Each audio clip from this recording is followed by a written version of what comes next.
Bonsoir à tous. Ce soir, je vais vous reviewer la griffe Perrin, qui est un petit couteau de self-défense, couteau de coupe. Donc on voit quasi rien ici comme je la porte, hein. Donc voilà, la bête. Hop, ici. Voilà.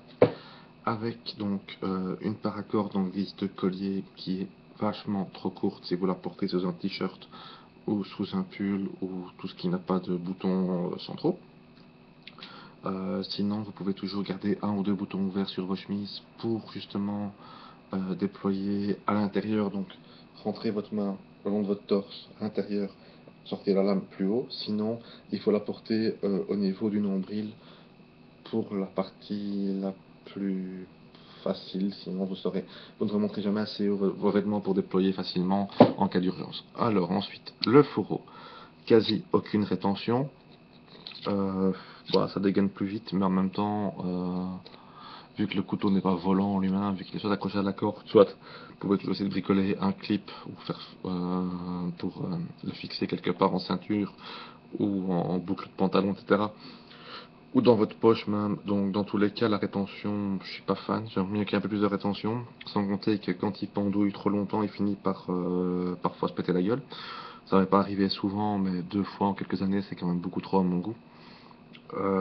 Donc ça c'est pour le fourreau. Donc ça, si vous coupez la paracorde donc visible ici, hein, vous pouvez toujours à la place placer un clip de ceinture plus standard, si vous préférez justement le porter euh, manche vers le haut. Ensuite, le couteau en lui-même. Le manche, il est ici. Bon bah c'est très plat donc c'est facile pour le low profile. En revanche la grippe pas super agréable. Alors l'encorder ça l'épaissira un petit peu, ça rendra plus visible. Donc peut-être à encorder pour les saisons d'hiver et à désencorder pour les saisons d'été où on porte des vêtements plus légers et qui doivent être moins visibles. Ça c'est une chose. Le tranchant, ici, c'est du chisel. Donc un côté euh, angulé, l'autre tout à fait plat. Facile à affûter, facile à entretenir, ça coupe super bien d'origine, mais il y a des gens qui aiment pas. Moi personnellement, je m'en fous un petit peu. C'est vrai que sur tout ce type-là, ça me dérange pas trop. Sur un couteau plus combatif, oui, pourquoi pas. Pour l'anneau, donc on peut le voir ici. J'ai des petites mains et l'index, pas beaucoup de jeu. En reverse grip, mon petit doigt, lui évidemment, a du jeu, mais si vous avez des grosses mains, j'éviterai déjà, je suis pas sûr que ça soit très jouable pour vous. Après ça, la taille du couteau, ben, c'est petit, donc vous ne ferez pas beaucoup de dégâts internes si vous vous en servez pour la self-défense, et ça reste un couteau prévu pour, donc moi ça me dérange pas mal. Oui, c'est facile à transporter partout, mais ça fait pas grand chose comme effet. Sinon, qu'est-ce qu'on peut dire d'autre?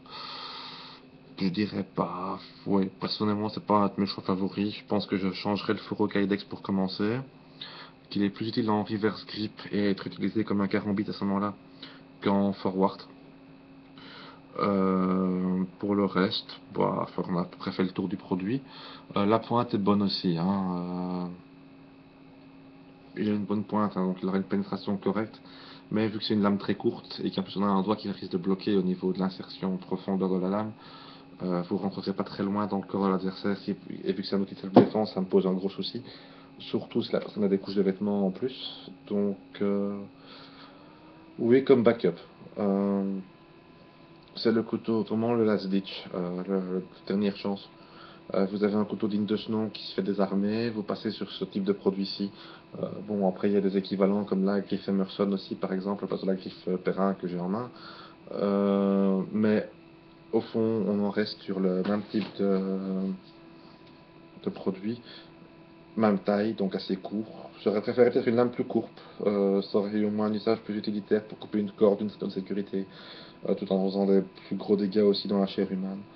Euh, donc voilà, je suis pas fan du tout. Maintenant, ça reste une bonne référence, c'est du bon acier, ça coupe bien de série.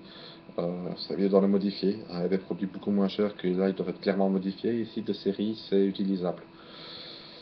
Après, je dirais aussi que pour le prix, on peut trouver quelques belles marques US comme SOG ou Cold Steel pour la moitié du prix, qui vous fourniront un produit de meilleure qualité, avec un meilleur fourreau, etc.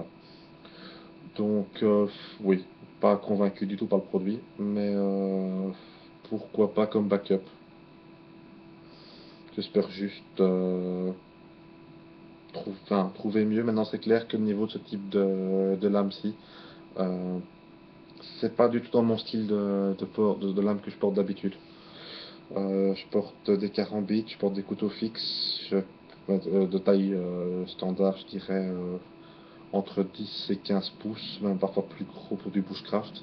Je travaille au tomahawk et à la machette aussi. Ça, ça fait très petit pour le travail que j'en ai pour justement au niveau self-défense, combat.